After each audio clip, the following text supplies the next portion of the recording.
मी सर्वात खूप वाईट दिवस बघितलेले आहेत, म्हणून मी कधीच कोणाचा काहीच वाईट विचार करत नाही बरं का.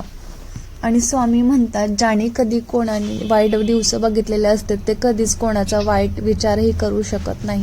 Shri Swami Samarth. Hi hello family, मी Pooja lifestyle and working blog YouTube चॅनलमध्ये तुमचं पुन्हा एकदा खूप खूप स्वागत आहे तुमचं पुन्हा एकदा माझ्या आजच्या एका नवीन ब्लॉगमध्ये. नवीन ब्लॉगची नवीन सुरुवात झाली, पण जुना कचरा घरामधून बाहेर काढायचा होता.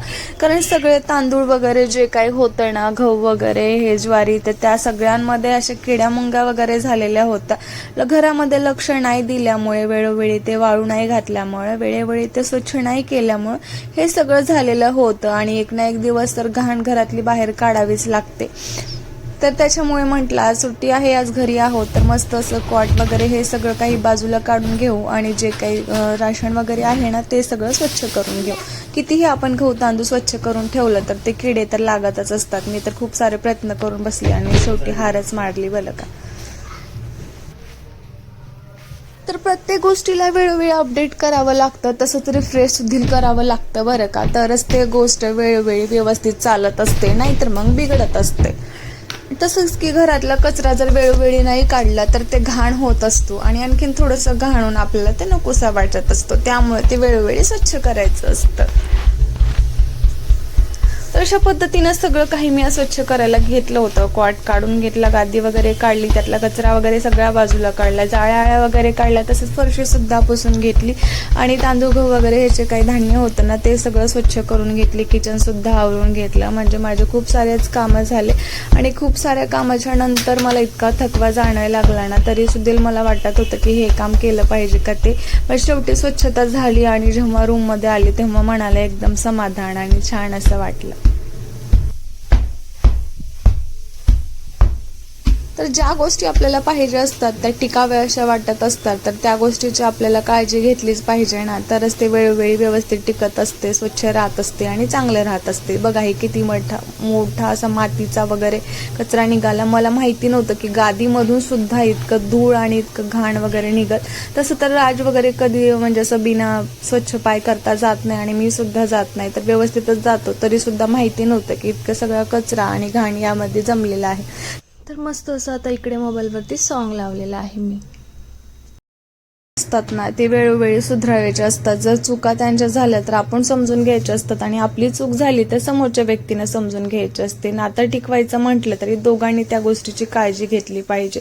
कुठल्याही नात्यामध्ये ना दोघांची ओढ असली पाहिजे, कुठल्याही गोष्टीमध्ये दोघांची ओढ असली पाहिजे, तरच ते शेवटपर्यंत टिकतं. आणि प्रत्येक वेळी अपडेट करत राहिलं पाहिजे, रिफ्रेश करत राहिलं पाहिजे, चुका सुधारत राहिला पाहिजे, कुठे कशामुळे काय होत आहे हे सगळ्या गोष्टींची काळजी घेतली पाहिजे. तर त्या सगळ्या कामानंतर मी स्वतः मस्त अशी रेडी होत आहे. इकडं सगळे काही कामं करून झाले. मी म्हणलं स्वतःला पण थोडासा वेळ द्यावं, तर मस्त असं मला सॉन्ग लावत म्हणजेच गाणे लावत एन्जॉय करायला आणि कामं करायला खूप आवडतं. दिवसभर सुद्धा मी गाणे लावून मस्त असं कामं केली आणि ते सुद्धा एन्जॉय केलं.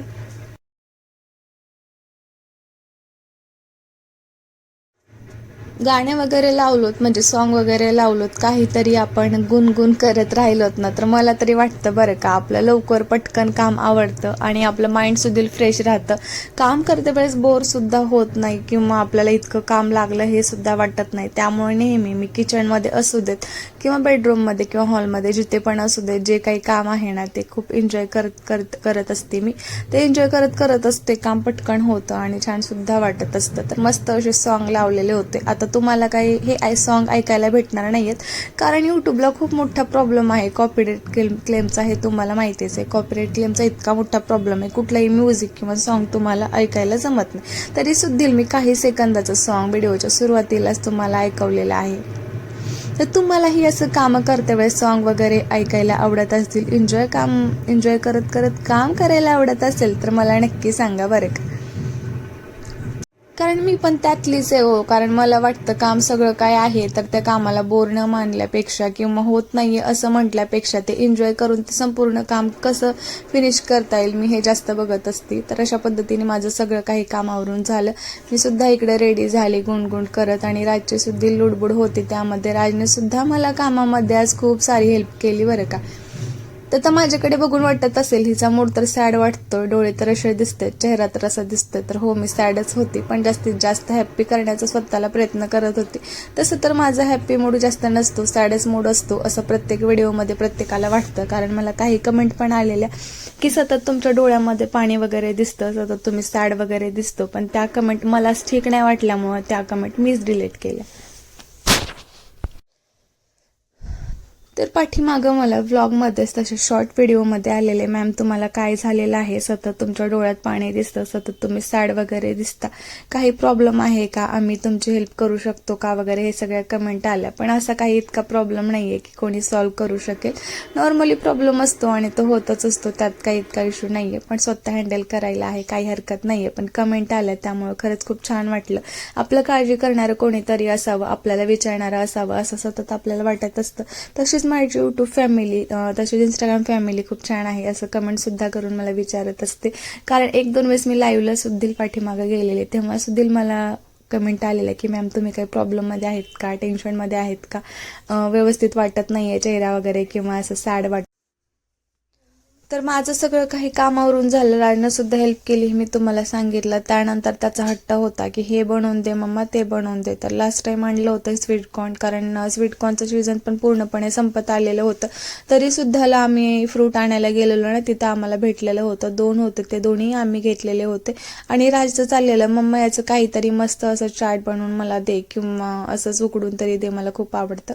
तर ते सगळं त्याला करून दिलं. आणि हे नंतर नेक्स्ट डेचं माझं वर्क होतं, जे की मला कंप्लीट करून कस्टमरला द्यायचं होतं. कारण अगोदरचा 1 दिवस तर माझा पूर्ण घरच्याच कामामध्ये गेलेला होता. तर हे काम जे आहे ना तसंच राहून गेलेलं होतं, तर हे मला दुसऱ्या दिवशी कंप्लीट करायचं होतं. तर हे सर्व काही काम मी दुसऱ्या दिवशी कंप्लीट केलेलं. बघा, हे माझं वर्क. सध्या ट्रेंडला अशी साडी होती, म्हणजे महाराष्ट्रीयन लुक वगैरे या पद्धतीने तुम्ही हे साडी म्हणू शकतो. तर त्यामध्ये सिंपल असं स्टिच करायचं होतं, पण प्रिन्सेस कटमध्ये होतं. आणि हे जे ब्लाऊज आहे ते सध्या ट्रेंडला आहे. बॅकला म्हणजे नेकच्या मागे डोरी वगैरे येते, प्रिन्सेस कटमध्ये येते. आणि स्लीव्जचं जर पॅटर्न म्हटलं तर तुम्ही हवं तसं करू शकतो. पुष्पा स्लीव्ज म्हणजे डिझाईन आहे थोडीशी, किंवा पफमध्ये, किंवा नॉर्मली लॉंगमध्ये वगैरे 3/4 पण करू शकतो, किंवा शॉर्टही ठेवू शकतो.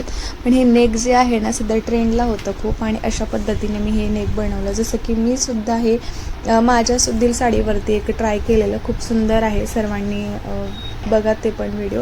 आणि हा पण ब्लाऊज डिझाईन कसा वाटला ते पण मला कमेंटमध्ये नक्की सांगा. तर हा पण सिंपलच मस्त असा होता, आणि व्ही शेपमध्ये पुढचा पण आणि बॅकचा पण व्हीमध्येच घ्यायचा होता.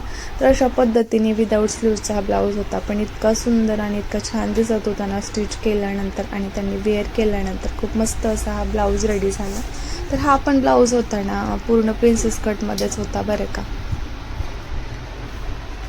तर आपण हवं तसं ब्लाऊज स्टिच करू शकतो, जे आपल्याला पॅटर्न पाहिजे फ्रंटला ते घेऊ शकतो. आणि डिझाईन वगैरे जर बॅकला म्हटलं तर कशी पाहिजे तशी घेऊ शकतो.